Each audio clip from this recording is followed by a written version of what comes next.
Hello दोस्तों, शनु real YouTube channel पे आपका बहुत बहुत स्वागत है। तो दोस्तों, मैं आपको बताना चाहूँगा कि जुलाई महीने में लार्जेस्ट कैंडिडेटों को खुशखबरी मिल सकती है। तो दोस्तों, इसी के साथ मैं आपको एक बात और बता देता हूँ कि शनु रियल यूट्यूब चैनल को सपोर्ट करते रहना। इस और इंडियन रेलवे से रिलेटिव और भी छोटे छोटे वीडियो डालता रहता हूँ। तो दोस्तों, सपोर्ट करते रहना, उन वीडियो को देख करके लाइक करके कमेंट करते रहना और अपने दोस्तों को भी शेयर करते रहना।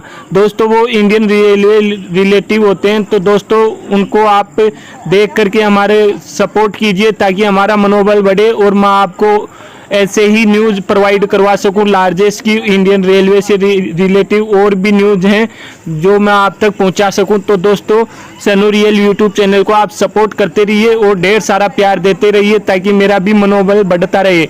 तो दोस्तों, आपको बता देता हूं, लार्जेस्ट कैंडिडेटों को जुलाई महीने में बहुत ही खुशखबरी मिल सकती है। तो दोस्तों, आप ये पूरा ऑडियो सुनना और उसके बाद में आप चैनल को, जिसने अभी तक सब्सक्राइब नहीं किया है, वो चैनल को पहले सब्सक्राइब कर ले और घंटे के बटन को दबा दे और वीडियो को लाइक शेयर कमेंट जरूर करते रहना।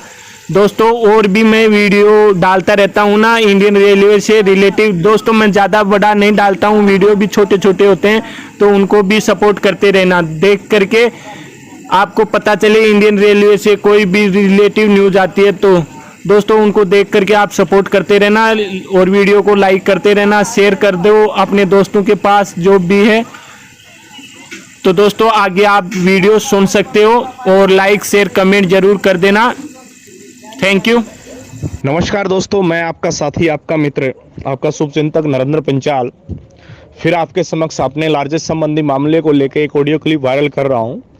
उम्मीद करता हूं आप अपने मामले के ऊपर पूरा फोकस बनाए हुए हैं और भगवान से बार बार उम्मीद और दुआओं के साथ प्रार्थना कर रहे हैं कि जल्द से जल्द हमारा केस निपट जावे।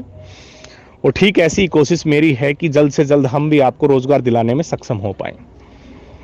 साथियों, आज हम बात करेंगे मुख्य रूप से 3 बिंदुओं के ऊपर, क्योंकि बार बार लोगों के फ़ोन कॉल आ रहे हैं और बार बार लोग जानना चाहते हैं और या मदद की गुहार लगा रहे हैं कि सर इस संबंध में हमें क्या करना चाहिए। तो बिंदु नंबर फर्स्ट, पहले पॉइंट पर अगर चर्चा करूं तो लोगों का बोलना है कि सर एडमिनिस्ट्रेशन आज की डेट में जिनके बच्चे अब तक जॉब हासिल नहीं की और जिनके पिताजी अभी भी ऑन ड्यूटी हैं, तो उनको रेलवे ग्रेड अपग्रेड कर रही है, और जो कि नॉर्मल रूल है कि भाई टाइमली पे स्केल वेतन बढ़ोतरी होती रहती है, तो उस संबंध में उसको ग्रेड अपग्रेड भी किया जाना चाहिए। बट इस संबंध में यदि मैं विलिंग की बात करूं या आपकी इच्छा की मैं बात करूं या आपके लेटरबाजी की मैं बात करूं, तो आप सीधा किसी प्रकार से भी रेलवे को रिटर्न में ना दें कि हमें ग्रेड चाहिए या नहीं चाहिए या बस हमें बच्चे को नौकरी लगवानी है या नहीं। इस संबंध में आपके ऊपर यदि प्रेशर आ जाता है तो आप अपनी कंपिटेंट अथॉरिटी को या कंट्रोलिंग ऑफिसर को या अपॉइंटिंग अथॉरिटी को आप रिटर्न में देवें कि जो प्रशासन करे, हमने पूर्ण तरीके से प्रशासन के ऊपर छोड़ दिया है। प्रशासन को जैसा उचित लगता है प्रशासन अपना निर्णय ले सकता है। केवल इतना लिख के आप रिटर्न में आगे सबमिट कर सकते हैं। नंबर 1। पॉइंट नंबर दो, लोगों का यार बार बार आना, कॉल आना और पूछना है कि सर केस का स्टेटस क्या है।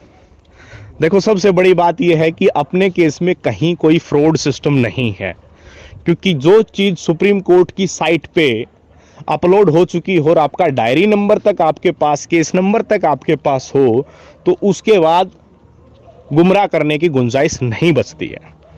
तो अपने मामले में एकदम अव्वल नंबर की ट्रांसपेरेंसी है, पारदर्शिता है, इसमें कोई भी चीज़ छुपाने वाली नहीं है।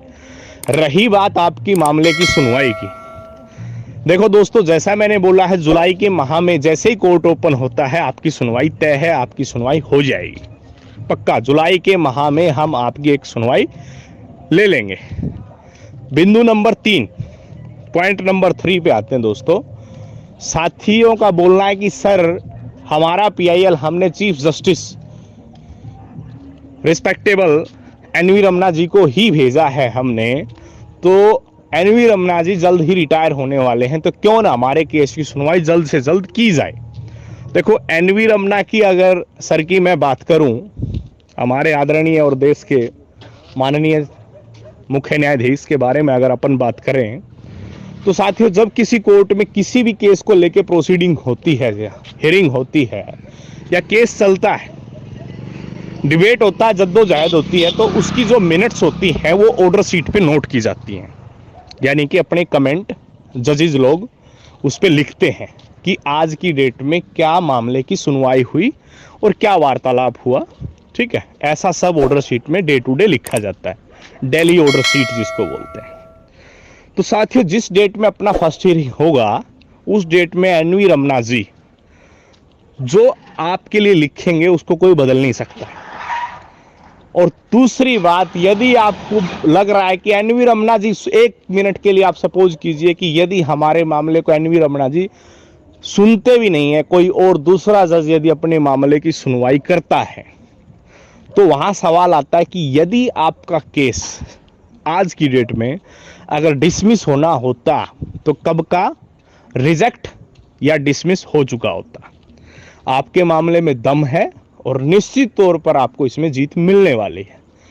कारण आपके मामले का जो अब तक टिकाऊपन है, कारण क्या है मामले को लंबे समय तक टिके रहने का, कि जितनी बार आप लोगों ने लगाए हैं वो मामले रिट दायर की हैं, रिट पिटीशन, और रिट पिटीशन को कोर्ट में एक्सेप्ट नहीं किया जाएगा, ये मस्जिद की जजमेंट में उसने मेंशन कर दिया। और उसके बाद से जितनी भी रिट सुप्रीम कोर्ट में गई है, सब के सब केसेस जो है डिसमिस होते चले गए हैं। तो दोस्तों, अपने केस में यदि आप दोबारा लगाए गए सैकड़ों केसेस से यदि डिफरेंट अपना मामला है, उन सब से हटके अगर अपने पास कोई चीज है, तो हम निश्चित तौर पर जीत हासिल करेंगे। बशर्ते आपको कुछ समय के लिए संयम रखना है, धैर्य रखना है, और आखिरकार धैर्य ही काम देगा। क्योंकि वर्तमान जो आपकी स्थिति बिगड़ी है उसका भी कारण आप लोग ही हैं। क्योंकि देरी जो हुई है, अगर इसमें आपको जो पहले से अगर एक सिंगल प्लेटफॉर्म मिल गया होता, मैं केवल अपनी बात नहीं कर रहा हूं, अगर किसी भी ट्रेड यूनियन का या फिर एक सामूहिक तौर पर आप लोग इकट्ठा होके अगर इस मामले को तब पीआईएल के रूप में उठाते, तो आज आप सब लोग रोजगार पा लिए होते। तो साथियों, मैं उम्मीद करता हूं कि वर्तमान में भी आप सभी मिलकर सहयोग करेंगे और इस सहयोग की वजह से ही हम जीत हासिल कर पाएंगे। हाँ, रही पांचाल के ऊपर फोकस करने की बात या मेरी वर्डिंग की बात, तो मेरे एक सिद्धांत रहेगा कि मैं अपनी कमेंटमेंट में कभी कोई चेंजेस नहीं आने दूंगा। अगर भले ही देखो, कैरियर मैंने भी अपना दांव पे लगाया है, मैंने भी अपने रोजगार के साथ खिलवाड़ किया क्योंकि एडमिनिस्ट्रेशन के खिलाफ गया हूं, लेकिन एक रोजगार जाने से अगर सैकड़ों बेरोजगारों को अगर रोजगार मिलता है, तो मैं सोचूंगा कि मेरा रोजगार जाने में आपका फायदा है, वो बेशक चला जाए। तो साथियों, मैं आपके लिए सदैव इसी प्रकार कार्य करता रहूंगा। बाकी जो भी है भाई, आपका भाग्य क्या बोलता है कल के बारे में मुझे मालूम नहीं। केस को लड़ेगा एडवोकेट, फैसला देगा चीफ जस्टिस। ठीक है, हम केवल मौरे हैं और हम केवल